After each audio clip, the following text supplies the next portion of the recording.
सुनिए डॉक्टर श्याम सुंदर पाराशर जी की यह अनमोल कथा। आज की इस सप्तम दिवसीय कथा के प्रथम भाग में भक्तों आप लोग प्रभु के सांसारिक जीवन पर प्रकाश को देखिए। आज के सप्तम दिवस की कथा सुनने का लाभ ये है कि जो आज का कथा सुनता है उसे 6 दिन की कथा का फल एक साथ प्राप्त होता है। इसलिए भक्त ध्यान से आज की इस कथा को सुने। श्री राधे राधे। किया।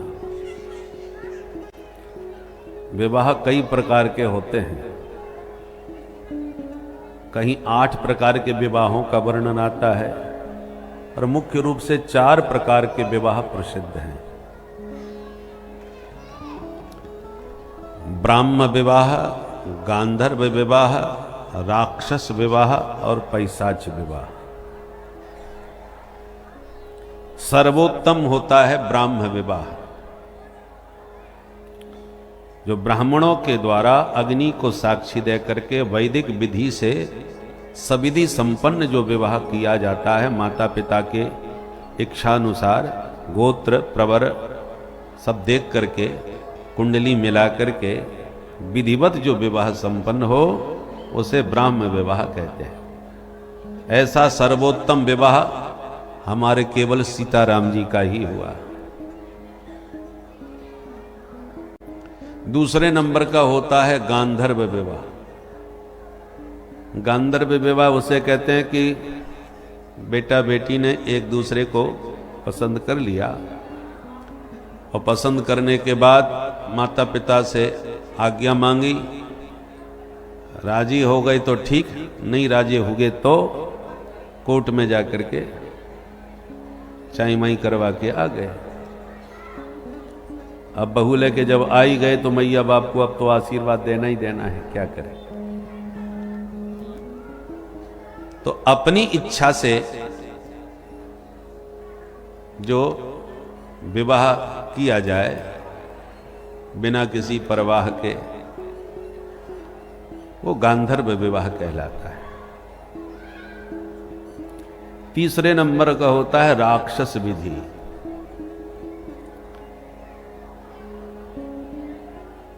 कि बारात दूल्हा के साथ कहीं से आई और दुल्हन किसी और के साथ चली गई।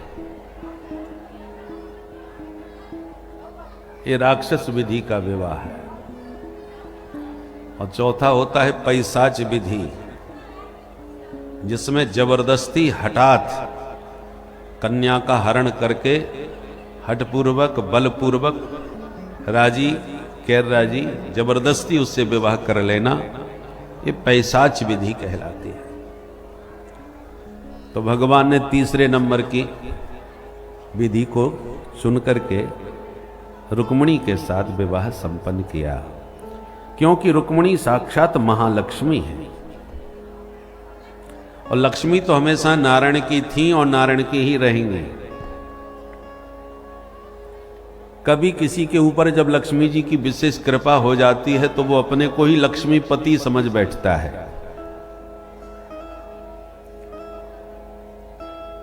और जब लक्ष्मीपति अपने को मानने लगता है तो लक्ष्मी को भी अच्छा नहीं लगता और नारायण को भी अच्छा नहीं लगता, तो नारायण ही आकर के लक्ष्मी का हरण करके ले जाते हैं। इसलिए नारायण हमारी लक्ष्मी का हरण करें, उससे अच्छा है आप ही नारायण के साथ लक्ष्मी का वर्ण कर दें और लक्ष्मी को पुत्री की तरह माने या तो मां की तरह पूजें। हम लोग प्राय लक्ष्मी मैया कहते हैं। दीपावली के दिन सब लक्ष्मी मैया की पूजा करते हैं। और बचपन में सबने प्राय एक गीत सुना होगा, चंदा मामा दूर के, सुनते ना। तो ये सारे संसार के मामा कहां से बन गए भाई? चंद्रमा। क्योंकि सागर मंथन हुआ तो लक्ष्मी जी प्रकट हुई और चंद्रमा जी भी प्रकट भये उन नवरत्नों में। तो जब एक ही साथ प्रकट भये तो भाई बहन हो गए कि नहीं? तो लक्ष्मी और चंद्रमा भाई बहन है। और लक्ष्मी जी हम सबकी मां हैं, इसलिए मां का भाई कौन कहलाया? मामा। तो लक्ष्मी जी मैया हैं, इसलिए उनके भैया हमारे मामा जी बन गए। इसलिए हम लोग कहते हैं चंदा मामा दूर के। ये मामा जी आते जाते नहीं है, दूर से ही दर्शन देते हैं। तो या तो मां की तरह लक्ष्मी को मानो अथवा पुत्री की तरह मानो। पुत्री से बहुत प्रेम होता है, पर बेटी कितनी भी प्यारी लाडली क्यों ना हो, पर बड़े होते ही हम उसका विवाह करते हैं। बल्कि जैसे जैसे बेटी सयानी होने लगती है, हमको चिंता होने लगती है कि इसका घर भर जल्दी मिले और इसके हाथ पीले करके विदा करें। उसी प्रकार घर में जब लक्ष्मी सयानी होने लगे, माने बढ़ने लगे, तो ज्यों ज्यों लक्ष्मी की वृद्धि हो, आप भी सावधान हो जाइए कि इसके हाथ पीले करने हैं, इसका सार्थक सही सदुपयोग करना है। और लक्ष्मी का वर्ण नारायण से ही होना चाहिए। और नारायण के अनेक रूप हैं, अनेक रूप रूपाय विष्णवे प्रभ विष्णवे। यज्ञ नारायण सबसे उत्तम। इतना भव्य यज्ञ हो रहा है, ज्ञान यज्ञ हो रहा है, भागवत ज्ञान यज्ञ, ये बिना लक्ष्मी के थोड़ी हो रहा है। कितनी लक्ष्मी का समर्पण करना पड़ा होगा नारायण के लिए, तब ये यज्ञ में लक्ष्मी का नारायण के साथ वर्ण हुआ। नारायण के साथ ही लक्ष्मी का वर्ण होना चाहिए। नहीं करोगे तो फिर नारायण किसी न किसी रूप में हरण करके ले जाएंगे, तो फिर आपको कष्ट होगा। बेटी का पाणी ग्रहण यदि पिता प्रेम पूर्वक किसी वर के साथ कर दे और फिर कितना भी धन खर्च करे, तो उसका यश होता है कि भाई बढ़िया जोरदार विवाह किया, बड़ी धूमधाम से किया। और यदि कन्या स्वयं ही किसी का वर्ण करके भाग जाए, तो वही अपयश का भी कारण बनता है।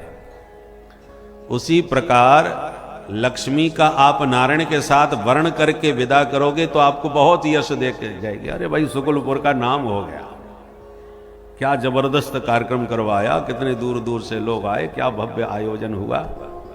तो यही लक्ष्मी आपको यश दे करके जाएगी।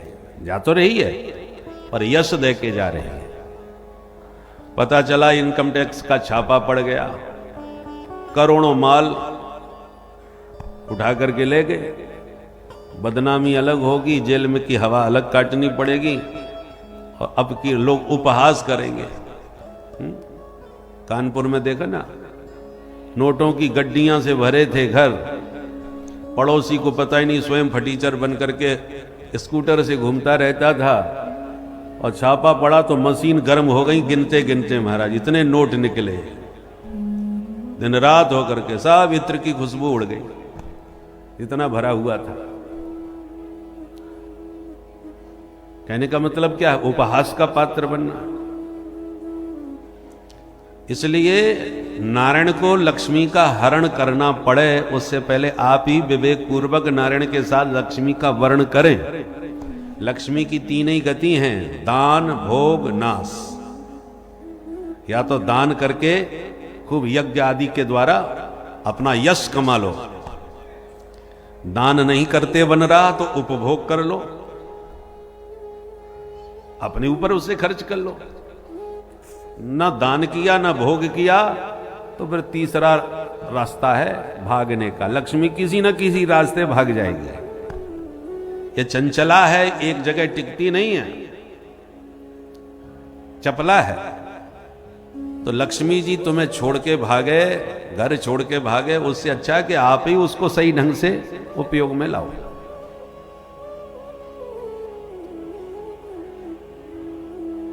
घर में कमरे में स्वच्छ हवा यदि चाहते हो, ताजी हवा चाहते हो, तो एक खिड़की से ताजी हवा नहीं आएगी। एक खिड़की के सामने दूसरी खिड़की भी होनी चाहिए, क्रॉस वेंटिलेशन।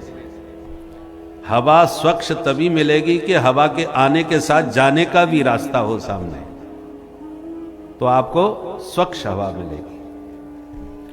उसी प्रकार लक्ष्मी आए और सही स्थान पर जाए, आती जाती लक्ष्मी की शोभा होती है। बहता पानी की तरह, रुका हुआ पानी में कीड़े पड़ने लगते हैं, बहता हुआ पानी निर्मल होता है। बेटी बिल्कुल ना आए तो भी बुरी लगती है, और आकर के ही बैठ जाए तो भी बुरी लगती है। बेटी का आना जाना अच्छा लगता है, समय समय पर उत्सवों पर आए और फिर अपने घर सकुशल जाए, तब पुत्री की शोभा होती है। ऐसी लक्ष्मी का आना जाना शोभाजनक होता है। शिशुपाल रुक्मिणी का पति बनने के लिए आया था, भगवान रुक्मिणी का हरण करके ले गए, तो बेचारा जिंदगी भर रोता रहा शिशुपाल। पर भीष्मक जी बहुत खुश हुए कि मेरी बेटी को मैं जहां पहुंचाना चाहता था वहां पहुंच गई। इसलिए रुक्मिणी के जो पिता थे भीष्मक जी बहुत खुश हुए। तो इस प्रकार से लक्ष्मी नारायण का द्वारकाधीश और रुक्मिणी जी के रूप में विवाह संपन्न हुआ। वो लक्ष्मी नारायण भगवान की।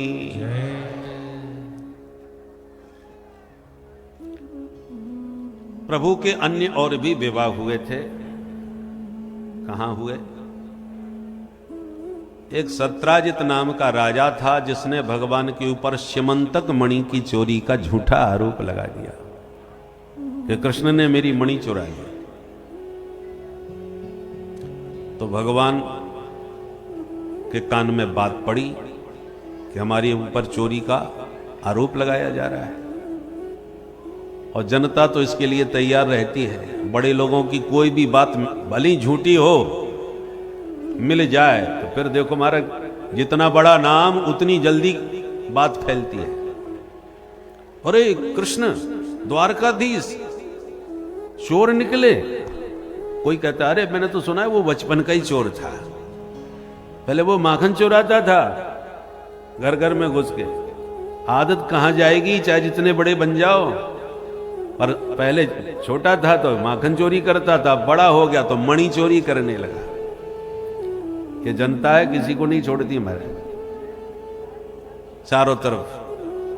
भगवान को लगा ये तो बड़ी बदनामी हो रही भाई, अब मणि का पता लगाना हमारे लिए जरूरी हो गया, नहीं तो ये कलंक सदा के लिए हमको लगेगा। निकल पड़े खोजने, मणि आखिर गई कहां। तो मणि के चिन्हों का पीछा करते करते अंत में भगवान जामवंत की गुफा में घुस गए। भीतर घुसे गुफा के तो जामवान जी की बेटी जामवती मणि से खेल रही थी। भगवान उसके प्रकाश से पहचान गए यही है मणि। अचानक जामवती ने भगवान को देखा तो वो डर गई और डर के बड़ी जोर से चीखी, ये कौन आ गया गुफा के अंदर। जामवंती जी ने सुना, भाग करके आए और एक मुक्का भगवान की छाती में मारे तो दो मुक्के भगवान ने भी जड़ दिए। फिर क्या था, मुक्केबाजी हो गई प्रारंभ, धुआंधार युद्ध। अंत में उठा करके जामवंत जी को पटका, छाती पर बैठ के भगवान ने इतने मुक्के जमाए कि नस नस ढीली कर दी। जामवंत जी हाथ जोड़ के बोले, बस करो महाराज, पहचान गया आप ही मेरे राम जी हो। कैसे पहचान गए? रामावतार में जब भगवान ने रावण को मारकर अयोध्या में अपना सिंहासन स्वीकार किया तो उस शुभ अवसर पर भगवान ने बानर भालुओं को बुला के कहा, भाई आप लोगों की वजह से हमने लंका को जीता, जो चाहो आज हमसे मांगो। पहले क्योंकि उस समय तो हम वनवासी थे, कुछ दे नहीं पाए, अब राजा राम हो गए हैं, इसलिए जो चाहो हमसे मांग लो। जिसने जो मांगा वो दिया। जामवंत जी सबसे अंत में बोले, प्रभु मैं अपने मन की चीज मांग लूं? बोले हाँ मांगो। बोले सरकार, रावण से युद्ध तो हुआ, बड़े बड़े दिग्गज राक्षसों को हमने उठा उठा के पटका मारा, पर मेरे मन जैसा युद्ध नहीं हुआ। अभी मेरा मन युद्ध से तृप्त नहीं हुआ, प्रसन्न नहीं हुआ। भगवान बोले, सब सुनने वाले सब आश्चर्य में। भगवान बोले, इतने बड़े युद्ध में तुम्हें अपनी टक्कर का कोई समझ में नहीं आया? बोले ना। जामवंत जी बोले, हाँ रावण एकमात्र ऐसा था जो मेरे से लड़ने के बराबर में था, मैं हमारी उसकी बराबरी हो सकती थी, पर मैंने उसको इसलिए नहीं मारा कि मैं मार दूंगा तो आपको कीर्ति नहीं मिलेगी। मैं चाहता था कि वो आपका शत्रु है, आपके हाथ ही मरे, इसलिए मैंने उसको छोड़ दिया, उसको नहीं मारा। और उसके अलावा मुझे कोई समझ में नहीं आया जो मेरी टक्कर का हो। अच्छा, तो कहना क्या चाहते हो? बोले कहना यही चाहता था कि रावण को तो आपने मार दिया, अब मेरे मन की मन में ही रह गई, तो मेरा मन है आज आपसे ही दो हाथ हो जाए तो मेरा मन संतुष्ट हो जाएगा। भगवान को भी हंसी आ गई। बड़े विचित्र हो, इतना भयंकर युद्ध, उसमें तुम्हें अपनी टक्कर का कोई मिला ही नहीं जो हमसे लड़ने की बात कर रहे हैं। इतिहास में सबसे भयंकर यदि युद्ध हुआ है तो राम रावण युद्ध का नाम है, कोई उपमा नहीं उसकी। कोई कहे आकाश कैसा होता है तो कोई उदाहरण दे पाओगे? आकाश ऐसा होता है, कोई उपमा नहीं है आकाश की। आकाश आकाश जैसा ही होता है। समुद्र कैसा होता है, ताल तलैया से उपमा थोड़ी दे पाओगे। सागर सागर जैसा ही होता है, कोई उदाहरण नहीं उसका।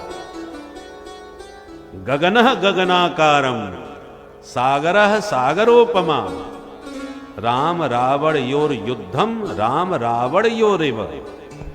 ऐसी कोई कहे राम रावण युद्ध कैसा हुआ, बोले राम रावण युद्ध राम रावण जैसा ही हुआ, दूसरा कोई उदाहरण नहीं है उसकी उपमा में। महाभारत युद्ध हुआ बाद में, तो भीमसेन भाई जब युद्ध होता है तो सब शक्तियों को अपने साथ में जोड़ने का प्रयास किया जाता है कि तुम हमारे साथ जोड़ो। तो विभीषण अभी भी लंका के राजा हैं, चिरंजीवियों में उनका नाम है, सप्त चिरंजीवी में विभीषण जी हैं। तो भीमसेन गए अपने पक्ष में युद्ध का सहयोग लेने के लिए। तो विभीषण ने स्वागत किया, आइए आइए पधारिए। उसने कहा या तो हमें सहयोग दो, भीमसेन ने कहा, अथवा तटस्थ रहना चाहते हो तो कम से कम युद्ध देखने आओ कि कैसा युद्ध हो रहा है। विभीषण जी ने कहा हाँ देखेंगे। मंदोदरी जी ने कहा आप हमारे मेहमान हैं, अतिथि हैं, तो पहले आप स्नान करके आ जाओ, भोजन प्रसाद पाओ, फिर बैठ करके ये सब बातें करेंगे। ठीक है। तो एक बड़ा सुंदर तालाब था, विभीषण जी गए और उसमें मार दी छलांग। छलांग तो मार दी, स्नान भी हो गया, परंतु निकल ना पा गए। जैसी किनारे पर आवे फिसल करके नीचे चले जाए। बार बार कोशिश करी, निकल नहीं पाए। तब बड़ी मुश्किल से मंदोदरी जी ने कुछ निशाचरों को भेजा, तब वो बाहर निकल के आ पाए। भीमसेन ने कहा कि क्या व्यवस्था है लंका में, बताओ। ऐसा तालाब है कि ठीक से घाट भी नहीं बना पाए आप लोग, जिसमें हम आराम से निकल के आ पाते। फिसल फिसल के जा रहे थे उसमें। तालाब बनाया है तो कम से कम उसके घाट भी तो होने चाहिए। मंदोदरी जी ने कहा क्षमा करें महाराज, जिसको आप तालाब कह रहे हैं वो तालाब है ही नहीं। तो क्या है वो जलाशय काय का था फिर? बोले हमारे देवर जी थे कुंभकर्ण, उनकी खोपड़ी थी। हमारे देवर जी जो कुंभकर्ण थे, उनकी खोपड़ी पड़ी थी, उसी में पानी भर गया तो वो तालाब जैसा बन गया। अब जरा बताइए, जिस कुंभकर्ण की खोपड़ी के बने पानी में आप फिसल फिसल के भीतर जा रहे थे, निकल नहीं पा रहे थे, ऐसे महान योद्धाओं का युद्ध मैं देख चुकी हूं। अब तुम्हारा युद्ध क्या देखूंगी जिस खोपड़ी से तुम निकल भी नहीं पा रहे। बोलो जय सिया राम। जय श्री राम। तो राम रावण योर युद्धम राम रावण योरेव, उस जैसा युद्ध कोई नहीं। और जामवंश जी कहते हैं हमें उस युद्ध में कोई अपने जैसा मिला ही नहीं। रावण था वो आपने निपटा दिया, तो आप ही एक बार हमसे दो हाथ कर लो। तब राम जी ने कहा देखो भाई, तुम हमारे पक्ष के योद्धा हो, हमारे साथ मिलकर के रावण से लड़े हो, तो हम और तुम स्वामी सेवक हो गए। अब स्वामी सेवक आपस में लड़े, ये अमर्यादित है, मर्यादा नहीं। और हम मर्यादा पुरुषोत्तम हैं, इसलिए इस समय हम तुम्हारे साथ युद्ध नहीं कर सकते, नहीं लड़ेंगे। पर तुमने हमसे लड़ने की यदि इच्छा प्रकट की है तो आज नहीं तो कल तुम्हारी इच्छा एक ना एक दिन पूरी जरूर करेंगे। तो वे ही राम जी कृष्ण कन्हैया बन के आए हैं तो आज जामवंत जी की गुफा में घुस करके ऐसी धुनाई करी कि उनकी नस नस ढीली कर दी, उनकी सारी इच्छा पूरी हो गई। इसलिए जामवंत जी पहचान गए कि प्रभु मैं जानता हूं मेरे प्रभु राम जी के अतिरिक्त मुझे संसार में कोई द्वंद्व युद्ध में तो हरा ही नहीं सकता, इसलिए मैंने पहचान लिया आप ही मेरे राम जी हो।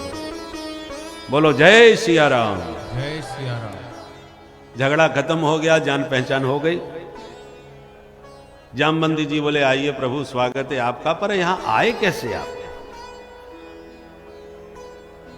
भगवान बोले ये मणि तुम्हारे पास है और इसकी चोरी हमें लगाई जा रही है, बहुत बदनामी हो रही है। इसी मणि का पीछा करते करते तुम तक पहुंच गए, अब ये मणि लौटाओ ताकि हम उन्हें वापस करके अपना कलंक मिटाएं। जामवंत जी बोले क्षमा करें सरकार, ये मणि तो हमने एक शेर को मार के उसके मुंह से निकाल के अपनी बेटी को उपहार के रूप में दिया था, और पुत्री को दिया हुआ धन पिता नहीं लेता, तो अब मैं मणि आपको कैसे दे दूं? भगवान बोले चाहे जैसे दो, पर मणि लिए बिना हम लौटने वाले नहीं है। जामवंत जी बोले फिर एक ही उपाय समझ में आ रहा है कि आप हमारी बेटी से विवाह कर लो और दहेज में हमसे मणि लेके जाओ। भगवान बोले भाई जैसी आपकी मर्जी। फिर क्या था, जंगल में मंगल हुआ, धूमधाम से जाम्बवती के साथ विवाह किया और दहेज में मणि को भी लेकर के वापस आए। सत्राजित को सारी सभा में बुला के सारी कहानी सुना करके मणि वापस लौटाई और बोले संभालो अपनी मणि, तुम्हारे कारण कितनी हमारी अपकीर्ति हुई, चारों तरफ अपयश हुआ, लोग न जाने कैसी कैसी बातें हमारे बारे में बताने लगे। अब तुम्हारी मणि भी लाए हैं और साथ में प्रमाण पत्र भी लाए हैं, पूछो इनसे मणि कहां थी। सच जब सामने आया तो सारी सभा ने सत्राजित को जम के गालियां सुनाई। कितना दुष्ट पाप नीच है, नीच है ये। इसने भगवान द्वारका नाथ पर चोरी लगा दी, बताओ।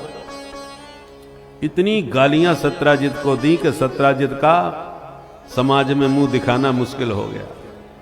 भगवान के पास आकर के दुखी होके बोला प्रभु मुझे बचा लो, नहीं जीवन भर गाली खा खा के मर जाऊंगा।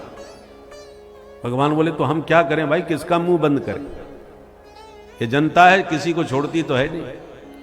पहले जो लोग कह रहे थे कि कृष्ण बचपन का ही चोर है, चुरा लिया हो तो क्या भरोसा मणि, वही कहने लगे अरे हम पहले ही कह रहे थे द्वारकाधीश के दरबार में किस बात की कमी है, वो महापुरुष हैं, साक्षात भगवान हैं, वो भला इस पापी की मणि चुराते। एक मिनट में भाषा बदल गई। जनता है, एक मिनट में वाह वाह, एक मिनट में हवा हवा। वाह का उल्टा हवा, ये हवा है, एक मिनट में वाह वाह, एक मिनट में हवा हवा। कब किधर की हवा चल जाए जनता की कोई भरोसा नहीं है। ऐसी हवा चली कि 400 पार 400 पार 400 पार, 250 के भी नहीं हो पाए, सब निबट गए। तो ये हवा है, इस हवा का कोई भरोसा नहीं, किधर की हवा चल पड़े ऐन वक्त पर। इसलिए जो लोग कल कह रहे थे कि कृष्ण महाचोर हैं, वही कहने लगे अरे हम पहले ही कह रहे थे द्वारकाधीश तो ऐसा कभी कर ही नहीं सकते। अब सत्राजित ने कहा कि प्रभु आप ही बचा सकते हो। हमने प्रभु ने कहा हम कैसे बचाएं भाई, बताओ उपाय। बोले महाराज मेरी एक बिटिया है सत्यभामा, यदि आप उससे विवाह कर लेंगे तो आपका ससुर बन जाऊंगा, फिर मुझे कोई गाली नहीं देने वाला, सबके मुंह पे ताला पड़ जाएगा। भगवान बोले भाई जैसी आपकी मर्जी। फिर क्या था, सत्राजित ने तुरंत सत्यभामा का विवाह किया भगवान द्वारकाधीश से, दहेज में मणि भी सौंप दी, आप ही संभालो महाराज। भगवान बोले देखो मणि तो हम नहीं लेंगे, नहीं तो यही जनता फिर कहने लगेगी कि देखो कृष्ण की मणि पर ऐसी नियत थी कि उन्होंने इसीलिए विवाह किया होगा कि मणि कैसे भी उन्हें अपने हाथ में लेना था तो ले लिया, इसलिए ये मणि तुम अपने पास ही रखो। सत्राजित बोला पर मैं तो संकल्प कर चुका आपको देने का। भगवान बोले यदि ऐसी बात है तो एक काम करो, मणि रहेगी तुम्हारे पास, अधिकार होगा हमारा, क्योंकि इस मणि से जो 8 भार सोना प्रतिदिन उत्पन्न होता है वो तुम हमारे पास भेजते रहा करो, बाकी मणि अपने पास ही रखा करो। इस प्रकार से इस मणि प्रसंग में ये 2 विवाह और हो गए। जाम्बवती और सत्यभामा जी के साथ। जरा गिनते जाइए कितने विवाह हुए। पहला रुक्मिणी जी से, दूसरा जाम्बवती से, तीसरा सत्यभामा जी से, 3 विवाह हुए।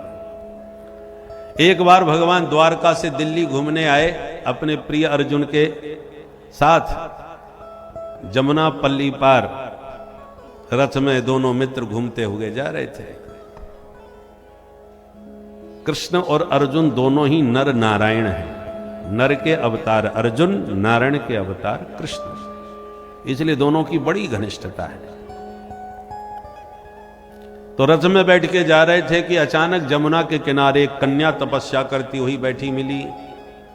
अर्जुन ने जाके पूछा, देवी जी आपका परिचय, आप यहां इस एकांत जंगल में क्या कर रही हैं? तब उस देवी ने परिचय दिया, अहम देवस्य सवितुः दुहिता पतिमिच्छति विष्णुं वरेण्यं वरदं तपः परममा स्थिता। महाराज मैं सूर्य की पुत्री कालिंदी हूं, सूर्य की बेटी यमानुजा। सूर्य के बेटा बेटी कौन है? यमराज और यमुना। यमुना और यमराज दोनों भाई बहन हैं, सूर्य के बेटा बेटी। तो मैं कालिंदी हूं, यमुना, और भगवान श्री हरि द्वारकानाथ को पति रूप में पाने के लिए तपस्या कर रही है। सुन के अर्जुन भगवान की तरफ मुस्कुराने लगे देखकर, बोले सरकार आपकी बृहस्पति बहुत जोरदार चल रही है, ये भी आपको पाने के लिए बैठ के तपस्या कर रही है। भगवान बोले अच्छा तो कराओ परिचय। अर्जुन ने परिचय कराया, यही द्वारकानाथ श्री कृष्ण है। भगवान ने तुरंत मुस्कुरा करके पाणी ग्रहण कर लिया। यह हुआ चौथा विवाह। एक बिंद और अनविंद नाम के 2 भाइयों की इकलौती बहन थी, नाम था मित्रविंदा। ये उज्जैन की राजकुमारी थी, महाकालेश्वर की नगरी। दोनों भाइयों ने अपनी बहन जी को समझाया कि बहन जी हम आपका विवाह दुर्योधन से चाहते हैं ताकि हस्तिनापुर से हमारे संबंध मजबूत हो जाएं और हमारी शक्ति बढ़ जाए। तो बहन जी ने भी कह दिया कोई आपत्ति नहीं, ठीक है। तो स्वीकृति मिल गई। तो बड़ा भव्य सभा का आयोजन हुआ, विवाह समारोह, स्वयंवर सभा। पहले राजकुमारियां अपना वर्ण स्वयं ही अपनी इच्छा से करती थी। देश देश के राजा महाराजा राजकुमार सब आते थे, उनमें से जो पसंद आवे उसको माला वो पहना देते थे। उसी को कहते हैं स्वयंवर, स्वयं के द्वारा वर्ण करना। इसलिए हमारे सनातन धर्म ने स्त्री को जितनी स्वतंत्रता दी, जितने अधिकार दिए, वो कहीं भी आपको अन्य पंथों में प्राप्त नहीं होंगे। सुंदर वरमाला लेकर के मित्रविंदा निकली स्वयंवर सभा में। तो सब भगवान द्वारकाधीश भी बैठे थे और भी सब राजा महाराजा बैठे थे। तो भाइयों ने तो कहा था कि दुर्योधन को माला पहनाना, पर दुर्योधन से पहले द्वारकाधीश पर दृष्टि चली गई। जो द्वारकाधीश की दिव्य शोभा का दर्शन किया तो राजकुमारी का विचार बदल गया। उसने वरमाला सीधे द्वारकाधीश के कंठ में डाल दी। जैसी माला द्वारकाधीश को पहनाई तो भाइयों की भ्रकुटी तन गई कि बहन जी ने ये क्या गड़बड़ कर दिया भाई। भगवान समझ गए यहां तो कोई तनातनी का माहौल दिख रहा है भाई। तो तुरंत भगवान ने पाणी ग्रहण किया और 1 मिनट में वहां से 9-2-11 हो गए। ऐसे हो गया ये 5वां विवाह। एक थे महाराज कौशल नरेश, नाम था नग्नजित। इन्होंने प्रतिज्ञा करी कि मेरे 7 बैल हैं, एक से एक खूंखार। जो भी वीर पुरुष इन 7 बैलों को एक रस्सी में एक साथ नाथ लेगा उसी को बेटी ब्याह दूंगा। बड़े बड़े वीर आए, राजा महाराजा आए, और बैल इतने खतरनाक थे सबके हाथ पैर तोड़ के भगा दिए, कोई टिक नहीं पाया। और हमारे कृष्ण कन्हैया तो बचपन से ही गाय बैलों के साथ खेले खाए, सो 7 रूप बना के 7 बैलों को उठा के पटका और 7 को एक रस्सी में नाथ लिया और सत्या नाम की राजकुमारी से भगवान का सानंद विवाह संपन्न हुआ। इन्हीं का दूसरा नाम है नागनिजिति। नग्नजित राजा की बेटी हैं, इसलिए नागनिजिति कहलाई। ये हो गया छठा विवाह। एक थी महारानी श्रुति कीर्ति, जो भगवान कृष्ण को अपना बेटा कहती थी। कृष्ण तो मेरा ही बेटा है। अब कहने से तो कोई किसी का बेटा बनता नहीं, तो पक्का मोहर कैसे लगे कि हमारा ही बेटा है। तो उन्होंने क्या किया, अपनी बेटी भद्रा नाम की राजकुमारी का प्रभु से विवाह कर दिया और उन्हें अपना दामाद बना लिया। और फिर बोली दामाद बेटा ही तो होता है। सो भगवान का ही हो गया 7वां विवाह। और एक बार चक्र में घूमती हुई मछली का प्रतिबिंब नीचे देख करके भगवान ने बाण से लक्ष्य भेदन किया और उस लक्ष्य को वेद कर लक्ष्मणा नाम की राजकुमारी से प्रभु का 8वां विवाह संपन्न हुआ। 8 विवाह तो अलग अलग इस ढंग से हो गए, पर 16,100 विवाह एक ही मंडप में हो गए। महाराज, इतनी राजकुमारी एक जगह का इकट्ठी कहां मिल गई? सुखदेव जी कहते हैं, सुनो। एक नरकासुर नाम का दैत्य था, जो भूमि पुत्र होने से भौमासुर भी कहलाता था। इसने राजकन्याओं का अपहरण करके जेल में डालना चालू किया, कारागृह में। और हरण करते करते कन्याओं की संख्या 16,100 तक पहुंच गई। भगवान को जब पता चला तो सभार्यो करुणारूढ़ प्राग ज्योतिषपुरम ययौ। प्राग ज्योतिषपुर इसके नगर का नाम था, वहां का रहने वाला था। भगवान गरुड़ पर अपनी सत्यभामा देवी को साथ में लेकर के उड़े और जैसे ही इसके नगर में घुसने लगे तो इसके नगर का मुख्य पहरेदार था मुर नाम का दैत्य, जो बड़ा भयंकर था। उसके 5 सिर थे, 5 मुख वाला। मुर ने भगवान पर हमला कर दिया। नगर में प्रवेश करने पर तो युद्ध हुआ। भगवान ने मुर के 5 सिर काट दिए सुदर्शन चक्र से, मुर का वध किया। तब से भगवान का नाम मुरारी हो गया। बोल मुरारी भगवान की। भीतर घुस के फिर भयंकर युद्ध भौमासुर के साथ किया। समस्त सैन्य शक्ति के साथ अंत में भौमासुर का भी संहार कर दिया। उसको जीतकर भगवान बंदी गृह में गए और सभी कन्याओं को बंधनों से मुक्त कर दिया। देवियों, अब स्वतंत्र हो जाओ अपने अपने घर। और भगवान का त्रिभुवन कमनीय रूप देखकर सब कन्याएं मुग्ध हो गईं। हाथ जोड़ के बोली, महाराज अब किस घर में जाएं? मैया बाप से तो हमें ये छीन लाया, अब वो तो हमारे जीवन की आशा छोड़ चुके हैं। तो क्या मूल है कि माँ बाप के घर जाएं? और कदाचित माता पिता हमें अपना भी लें तो कौन राजकुमार हमारा हाथ थामने आएगा? इतने दिन जेल में रहने के बाद हमसे कौन विवाह करेगा? इसलिए अब हमें मृत्यु के अतिरिक्त कोई मार्ग नहीं सूझता। भगवान बोले, देवियों परेशान मत हो, जिसके सारे रास्ते बंद हो जाएं उसके लिए मेरे घर का दरवाजा सदैव खुला रहता है। तब तो सभी कन्याएं भगवान के चरणों में आत्मसमर्पण करके बोली कि प्रभु, आपने ही हमें जीने की ये नई किरण मन में उत्पन्न कराई है। आपने नया जीवन दिया है, तो ये जीवन आपके चरणों में ही हम समर्पण करते हैं। सदा सदा के लिए आपकी दासी बनकर के आपकी सेवा करेंगे। ये जीवन है तेरे हवाले मुरलिया वाले। जीवन है तेरे हवाले मुरलिया वाले। जीवन है तेरे हवाले मुरलिया वाले। जीवन है तेरे हवाले मुरलिया वाले। बाके मुरलिया वाले प्यारे मुरलिया वाले। बाके मुरलिया वाले प्यारे मुरलिया वाले। बाके मुरलिया वाले प्यारे मुरलिया वाले। बाके मुरलिया वाले प्यारे मुरलिया वाले।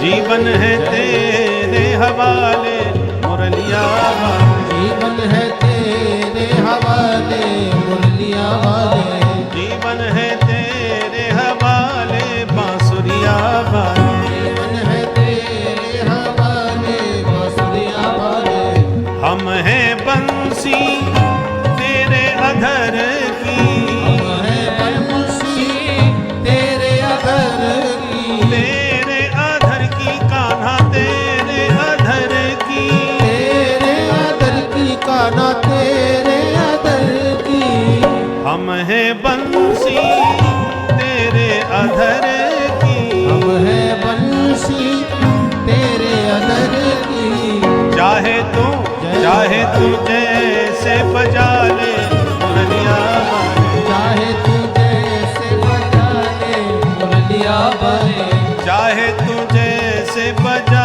ले मुरलिया वाले, चाहे तू जैसे बजा ले मुरलिया वाले, जीवन है तेरे हवाले मुरलिया वाले, जीवन है तेरे हवाले मुरलिया श्री राधे।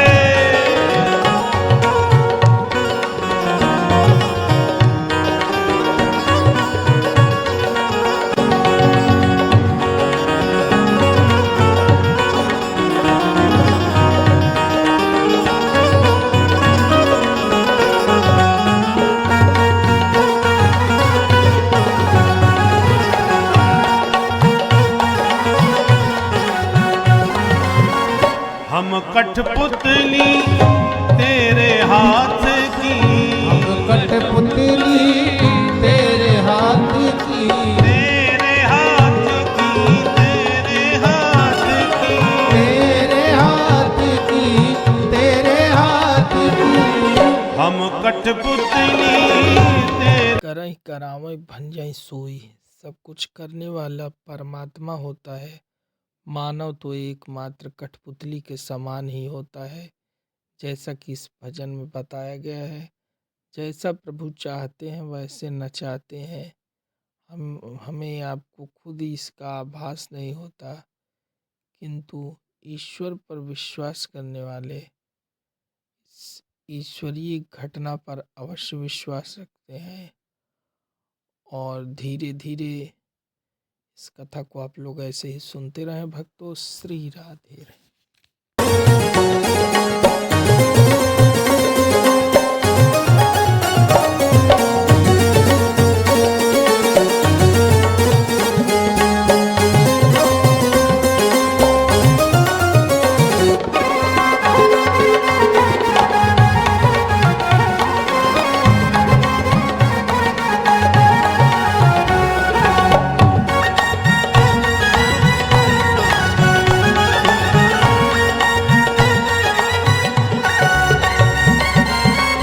मेरे अपने हुए न अपने, मेरे अपने हुए ना अपने, मेरे अपने हुए न अपने, मेरे अपने हुए ना अपने, मेरे अपने हुए न अपने, मेरे अपने हुए ना अपने, अब तो तू ही अपना ले मुरलिया वाले, अब तो तू ही अपना ले मुरलिया वाले, कान्हा अब तो तू ही अपना ले मुरलिया वाले, अब तो तू ही अपना ले मुरलिया वाले, जीवन है तेरे हवाले बांसुरिया वाले, जीवन है तेरे हवाले बांसुरिया वाले। जय हो।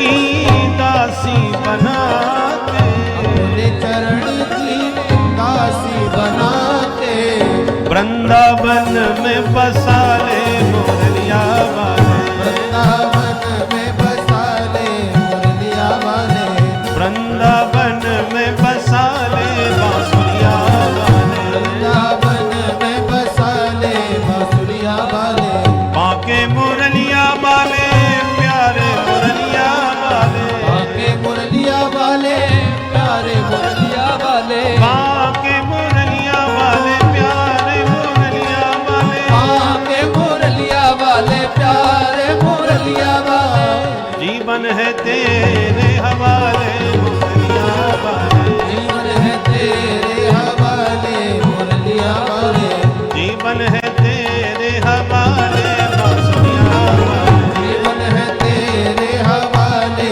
मुरलिया वाले, जीवन है तेरे हवाले मुरलिया वाले, जीवन है तेरे हवाले मुरलिया वाले, हो मुरलिया वाले, ओ मुरलिया वाले, आहा बांसुरिया वाले, आहा बांसुरिया वाले, हो मुरलिया वाले, ओ मुरलिया वाले। बोलो बंसी वारे की, कृष्ण कन्हैया लाल की। सभी ने आत्मसमर्पण भगवान को किया तो भगवान ने विधिवत सबके साथ विवाह किया और विवाह करके सबको द्वारका में लाए, सबको भव्य महलों का निर्माण करके निवास दिया। अब बोलो भगवान के पूरे विवाह कितने हो गए? 16,108। ये हमारे द्वारकाधीश के ठाठ। समय पा करके प्रत्येक रानी से फिर 10-10 बेटा हो गए और एक एक बिटिया हुई। अब बताओ भगवान के बच्चे कितने थे? भगवान कृष्ण के कितने पुत्र हुए? 16,108 गुणित 10। अब आप लोग घर में जाके लगा लेना हिसाब, बच्चों की संख्या कितनी थी। भगवान के पुत्र हुए 1,61,080। इतने बेटा हुए। 1,61,080। समय बीता तो बच्चे बड़े होने लगे, फिर बच्चों के विवाह हो गए, फिर बच्चों के बच्चे हुए। और सुखदेव जी कहते हैं कि परीक्षित एक दिन वो आया कि भगवान के अपने परिवार की संख्या हो गई 56 करोड़। 56 करोड़ संख्या का तो केवल भगवान का अपना निजी परिवार था। किसकी हिम्मत है जो कह दे महाराज सपरिवार पधारिए। बोलो राधे राधे। राधे राधे। इतना बड़ा परिवार। और हम लोग आजकल कहते हैं भाई जनसंख्या बहुत बढ़ रही है, नारा लगा दिया हम दो हमारे दो। अब इसमें भी संशोधन हो गया है, ना दो भी बहुत है। हम दो हमारा एक, एक ही बहुत है, बेटा हो चाहे बेटी हो, बस एक बहुत है। और लगभग हम लोग एक और दो में सिमट कर रह भी गए। ज्यादातर 3 भी हो गए हों तो आजकल आश्चर्य करते हैं लोग। और इसी देश में कुछ लोग कहते हैं हम 5 हमारे 25। बोलो राधे राधे। राधे राधे। वो अपने अभियान को लेके आगे बढ़ रहे हैं, गजबाए हिंद। और वो लक्ष्य की ओर इतनी गुप्त विधि से बढ़ रहे हैं कि हम लोग समझ नहीं पाते। कल भैया हमारे माननीय श्री राजा भैया जी ने बहुत बढ़िया बात कही। जाति तो वहां भी बहुत है, पर हम लोगों को उनकी जाति का पता ही नहीं। हम लोगों को ही जाति में विभक्त करके, जातिवाद फैला करके, जातिवाद का विष हमारी बुद्धि में डाल करके बांटने और काटने का अभियान चल रहा है। इसलिए महात्मा जी ने बहुत बढ़िया नारा लगाया इस समय, बटोगे तो कटोगे। और आप केवल नारा नहीं है, आप प्रत्यक्ष देख भी लीजिए। उन्होंने जहां जहां बांटा है वहीं वहीं काटा है। परंतु वो भी बटे हुए हैं, परंतु कभी भी उनके बटने का पता नहीं चलता। वो आपस में कितना भी लड़ें, पर उनका धर्म पर जब संकट आता है तो वो सिर्फ एक वो हो जाते हैं, उनका जाति और कोई भी बंटवारे का पता नहीं चलता।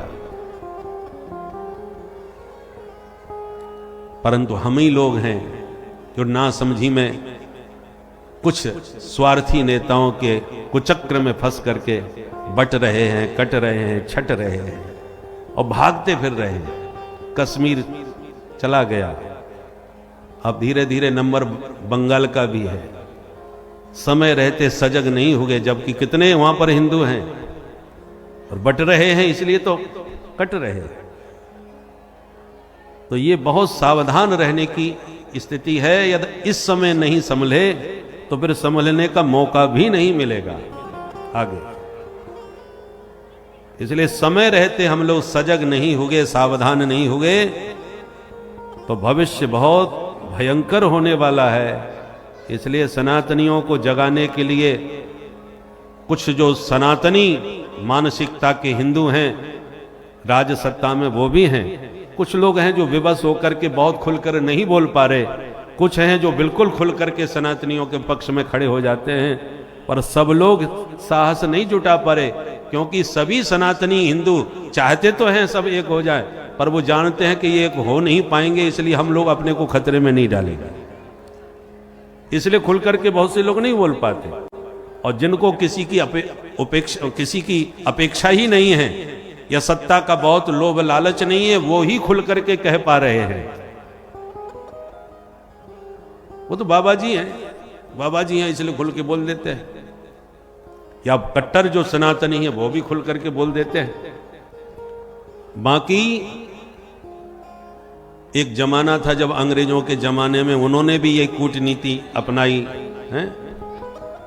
उन्होंने कूटनीति के द्वारा, नहीं तो कितने अंग्रेज आए थे, इतने विशाल भारत पर उन्होंने साम्राज्य स्थापित कर लिया। मुट्ठी भर कुछ अंग्रेज आए थे,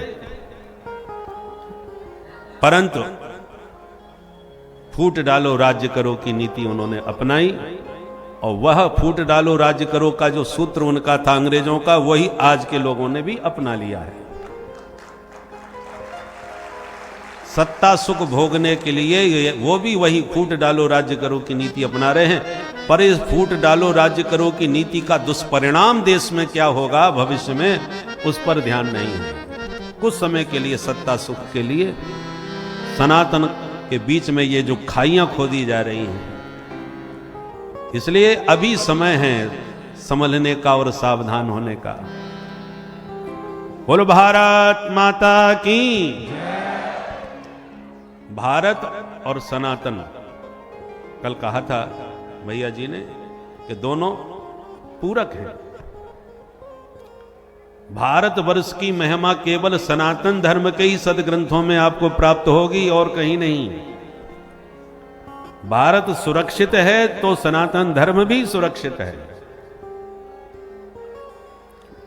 और भारत में संकट आ गया तो सनातन धर्मी जाएंगे कहां।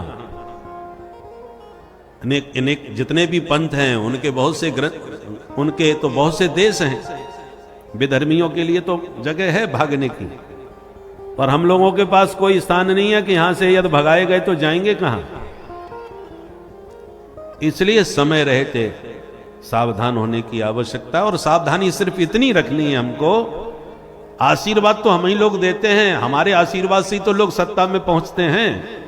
हमें सिर्फ इतना सावधान रखना है कि जो सनातन धर्म के प्रति निष्ठावान हो, बस उसी नेतृत्व को हमें आशीर्वाद देना है, चाहे वो कोई भी हो। हमें किसी पार्टी विषय से मतलब नहीं है, प्रयोजन नहीं है, वो किसी भी पार्टी का हो सकता है, परंतु जो कट्टर सनातनी हो, हिंदुत्व जिसके भीतर जागृत हो, ऐसे ही नेतृत्व को यदि आप आशीर्वाद हम लोग देते रहेंगे तो निश्चित रूप से सनातन धर्म की बात सब लोग सावधानी के साथ सुनेंगे। आज कोई भी सनातनी के पर संकट आ जाए, कोई भी हिंदू कट जाए, मर जाए, कोई ध्यान नहीं देने वाला, कोई उसकी बात उछालने वाला नहीं है, कोई सुनने वाला नहीं है, क्योंकि जानते हैं कि इनकी आवाज उठाने से कोई फायदा नहीं है। हमारे बागेश्वर धाम के श्री धीरेन्द्र शास्त्री जी पद यात्रा निकाल रहे हैं हिंदुओं को जगाने के लिए। और पद यात्रा दिल्ली से पैदल चल करके बताएं वृंदावन धाम बिहारी जी के दरबार में आए, अब पहुंच गए देखो कलकत्ता में, बंगाल में। वहां पर भी सनातनियों को सजग कर रहे हैं, बंगाल के सोए हुए हिंदुओं को जगा रहे हैं। तो साधु संत भी सावधान कर रहे हैं, जागृत कर रहे हैं। और हमारे कुछ विशिष्ट नेतृत्व हैं जो सत्ता में, वो भी सावधान करना प्रारंभ कर दिए हैं। सब लोग खुल के नहीं बोल पा रहे, पर इशारे में बोल रहे हैं। और बाकी हमारे माननीय राजा भैया जी ने तो खुल करके सारी बात कही। योगी बाबा भी खूब खुल करके बोल रहे हैं। तो जो भी सनातन की बात करे उसको हम सबका आशीर्वाद पूरा मिलना चाहिए। जय सिया राम। बस यही आवाज यदि आपकी जागृत रही समय समय पर, तो निश्चित रूप से सनातन माने शाश्वत है। हमारे धर्म पर कोई आपत्ति विपत्ति संकट कभी नहीं आ सकेगा। बस हम लोगों को जागने की आवश्यकता है। जब जब हिंदू जगा है तभी तब विधर्मी भगा है।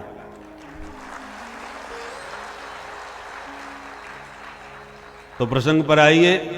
भगवान के इतने बड़े परिवार में माधव सदा मुस्कुराते हुए मस्त रहते थे। कभी मुंह लटका के सिर पकड़ के कभी भी भगवान कृष्ण नहीं बैठे। मुस्कुरा के जिसको गम का जहर पीना आ गया, ये हकीकत है जहां में उसको जीना आ गया।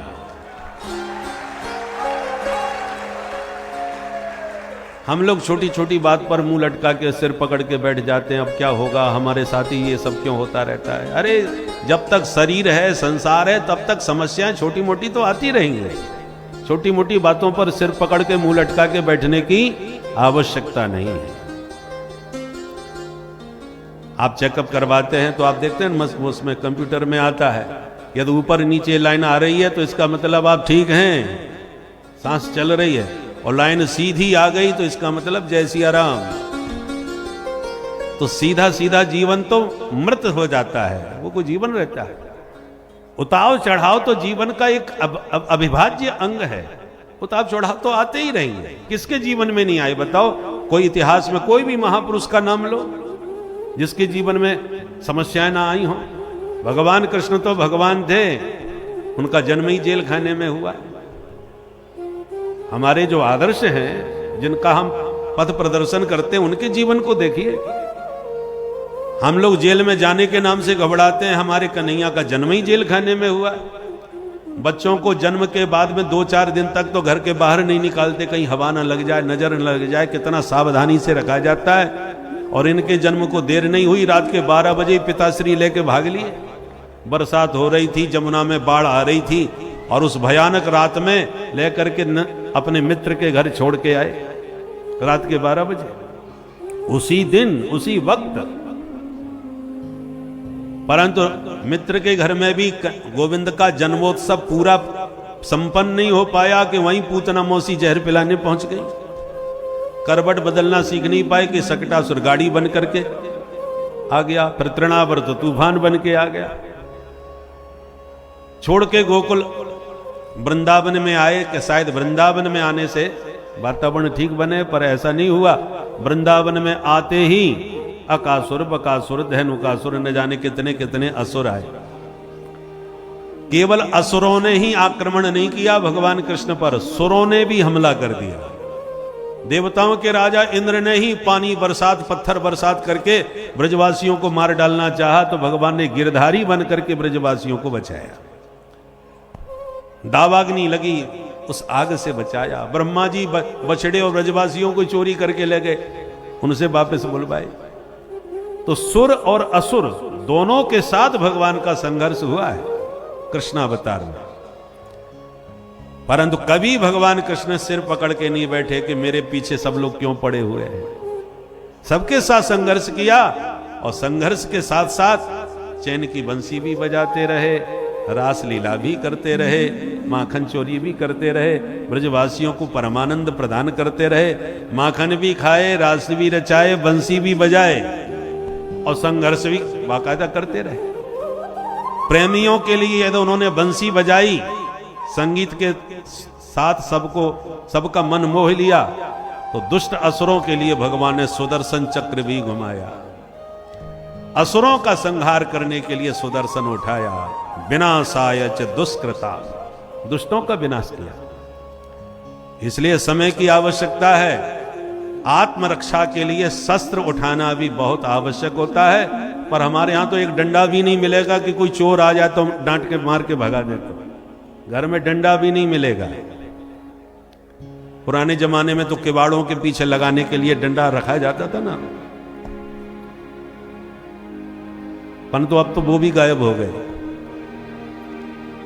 कोई भी हमारे पास आत्मरक्षा के लिए अस्त्र शस्त्र नहीं है। जबकि हमारे उपास्य जितने भी देवता हैं, बोलो एक भी कोई देवता है जिसके पास अस्त्र न हो।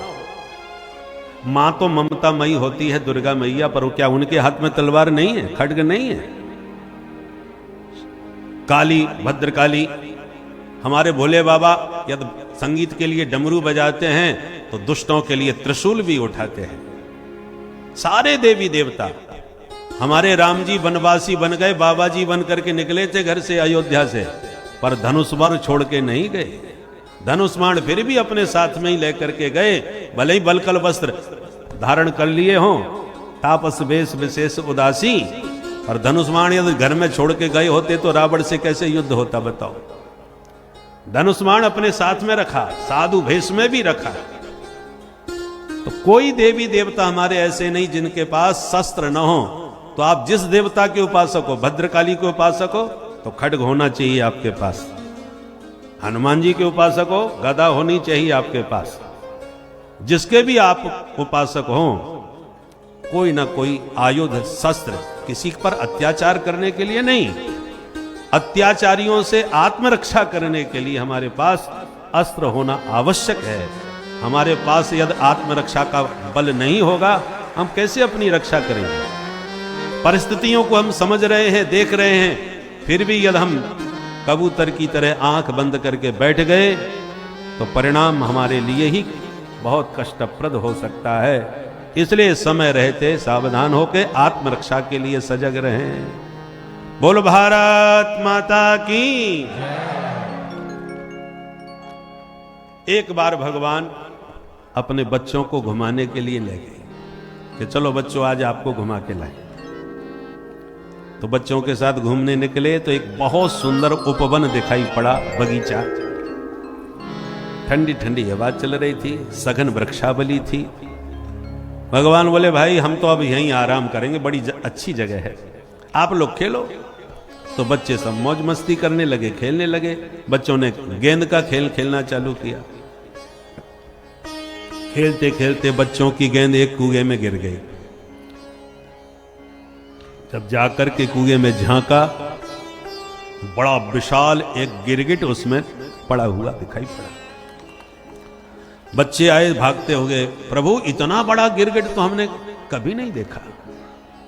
प्रभु आए, गिरगिट को बाहर निकलवाए, और जैसे ही गिरगिट का स्पर्श हुआ उसका शरीर छूट गया और उसमें से एक दिव्य महापुरुष प्रकट हो गया। भगवान बोले को भगवान आप कौन हैं? तब उसने परिचय दिया, नृगो नाम नरेंद्रो हम इक्ष्वाकु तनय प्रभो दाने स्वाख्यायमानेषु यदि ते कर्णम स्पृशम यदि ते कर्णम स्पृशम। महाराज मैं सूर्यवंशी राजा इक्ष्वाकु का पुत्र महाराज नृग हूं। मेरा नाम आपके कान में कभी न कभी जरूर पड़ा होगा। भगवान बोले अच्छा इतने प्रसिद्ध थे आप, तो किस मामले में जाने जाते थे? विख्यात थे या कुख्यात? नहीं महाराज मैं विख्यात था, और दानियों में मेरा नाम सबसे पहला था। दाने स्वाख्याय मानेसु, जब भी आप दानियों की चर्चा करेंगे तो पहला नाम मेरा आप सुनेंगे। देखो व्यक्ति के बात करने से उसकी मानसिकता समझ में आती है। कोई महान व्यक्ति अपने मुंह से अपने आप को महान नहीं कहता। आप दानी हो बहुत अच्छी बात है, परंतु अपने मुंह से कहो कि मेरे जैसा कोई दानी नहीं, ये शब्द आपके अहंकार का परिचायक है। बहुत से लोगों के शब्दों में ही अहंकार छलकता है। महाराज मुझे नहीं जानते आप, मुझे नहीं पहचाना, यहां से वहां तक महाराज मेरा ही जूता पूजता है। ऐसा कौन है जो मेरे से अपरिचित हो? अपने मुंह से न जाने कैसी कैसी लोग शब्दावली में अपना परिचय देते हैं। इससे अहंकार का पता चलता है। वाणी में विनम्रता होनी चाहिए।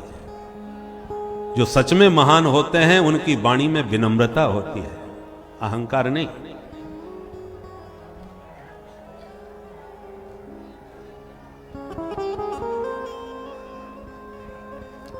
सुखदेव जी कहते हैं, राजन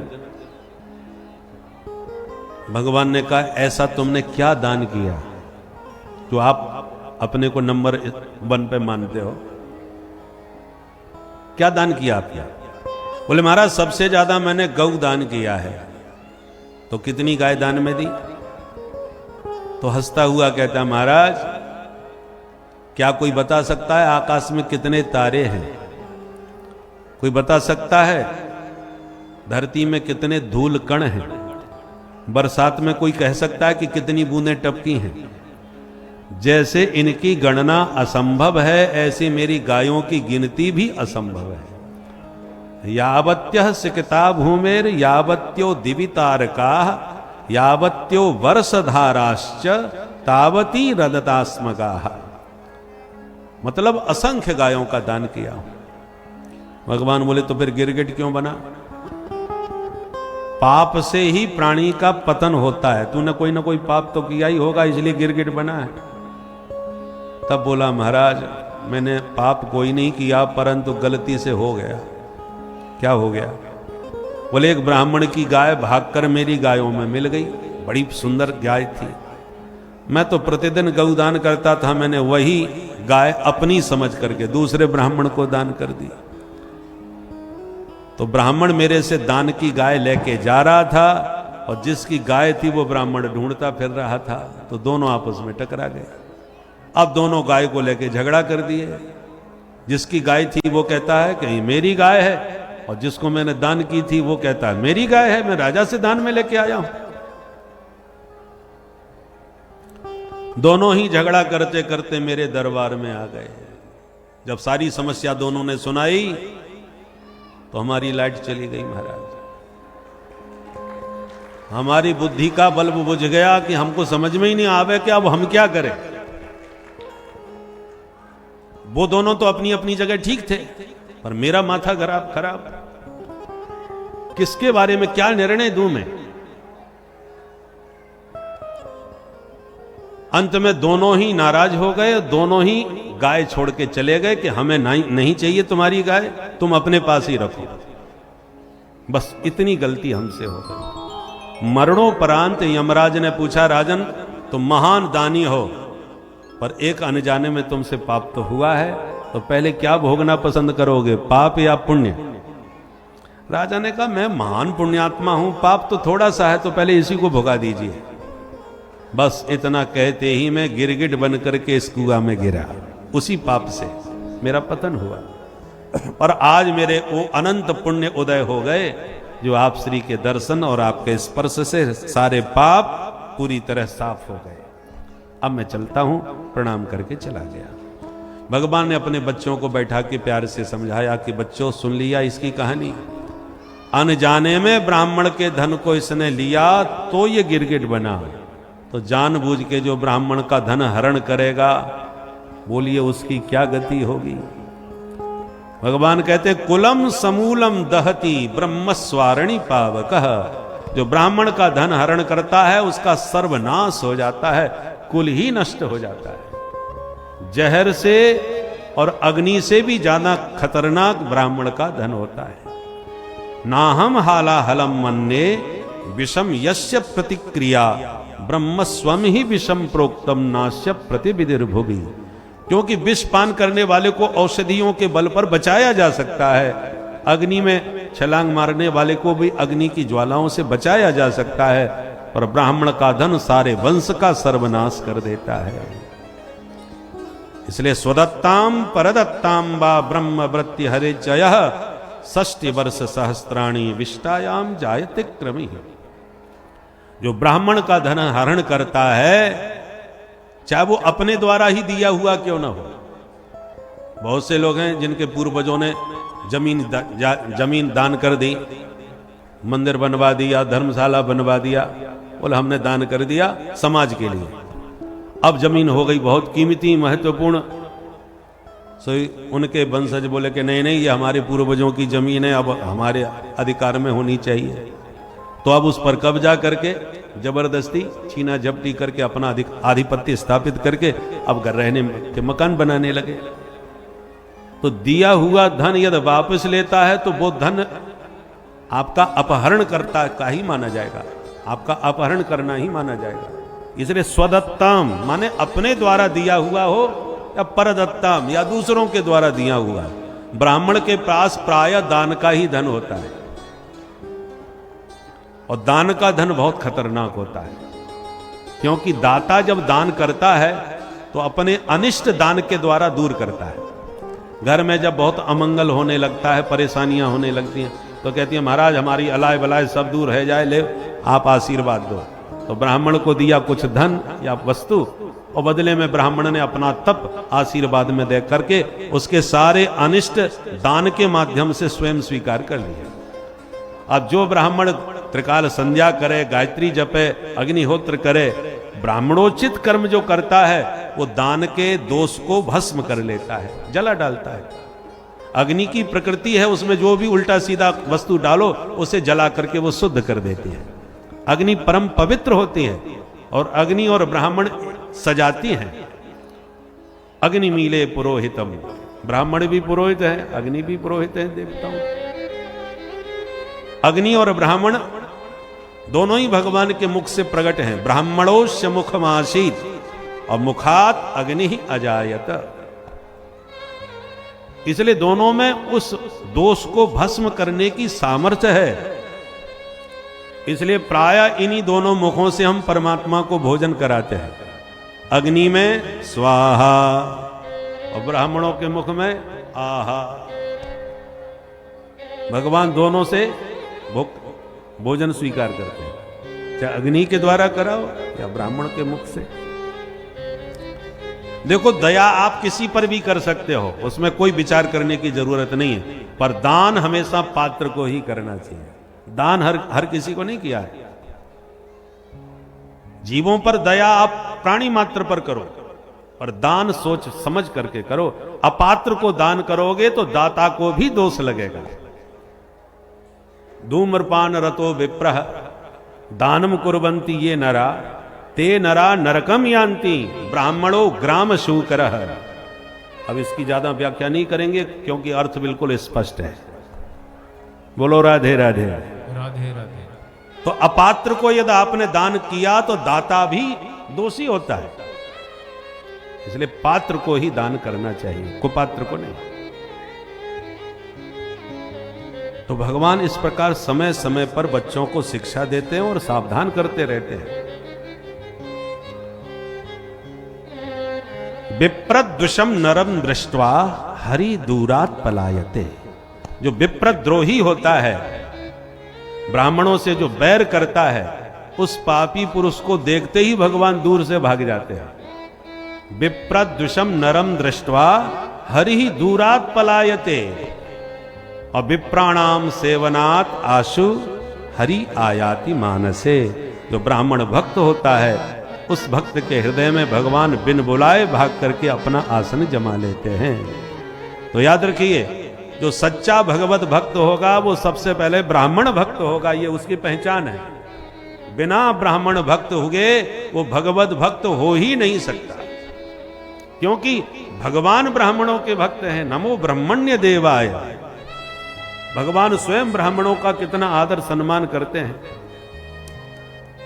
तो आप जिसके भक्त हैं उसके गुण आपके अंदर आने चाहिए।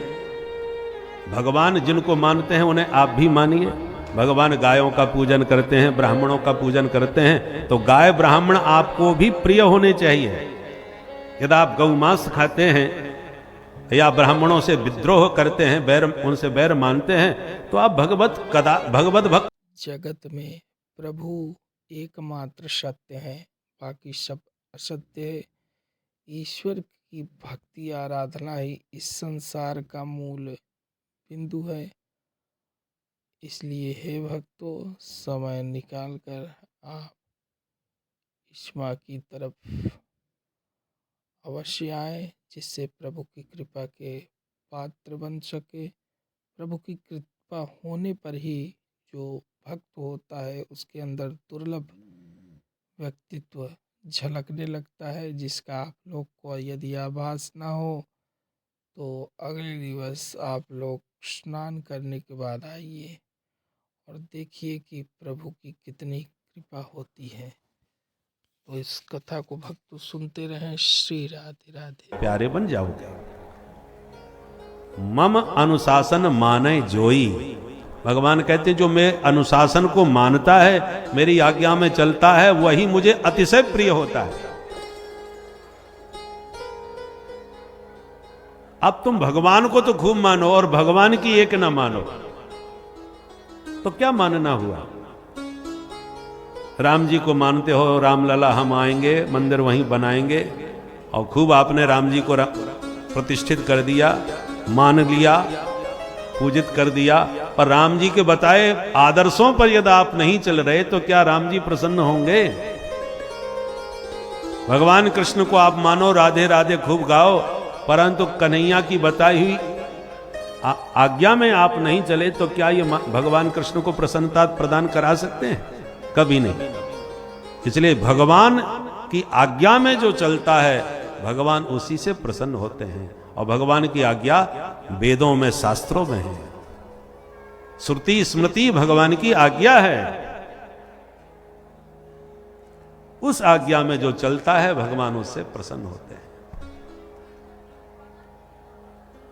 इस प्रकार भगवान समय समय पर बच्चों को शिक्षा देते रहते हैं। एक दिन बलराम जी बोले कन्हैया चलो वृंदावन घूम आए। परसों की कह के निकले थे वृंदावन से, आज बरसों बीत गए, भाई जाना ही नहीं हो पा रहा। भगवान बोले दाऊ दादा तो आप जाओ, घूम आओ वृंदावन। दाऊ जी समझ गए इसका मतलब ये नहीं जाएंगे, चलो हम अकेले ही चले जाते हैं। ठीक है कन्हैया, अब की बार गर्मियों की छुट्टी वृंदावन में बिताएंगे और 2 महीने पूरे वहीं रह करके आएंगे। चैत्र और वैशाख ये 2 महीने का अवकाश लेके दाऊ जी वृंदावन घूमने चले गए। और जितने दुष्ट राजा थे वो सबसे ज्यादा डरते थे तो केवल बलराम जी से। भगवान कृष्ण को तो भगोड़ा और रणछोर कह करके उनकी उपेक्षा कर देते, ये तो भगोड़ा है, रणछोर। पर इसका बड़ा भाई हलमूसल वाला बहुत खतरनाक है भाई, उससे बच के रहना। तो एक पौंड्रक नाम का राजा था, उसको भगवान बनने का भूत सवार हो गया। उसका मित्र था काशीराज, काशी नरेश। उसने कहा मित्र जब तेरे को भगवान बनना ही है तो बन ही जाओ, मैं स्वयं तेरा पुजारी बन के तेरी पूजा करूंगा और बढ़िया तेरा प्रचार प्रसार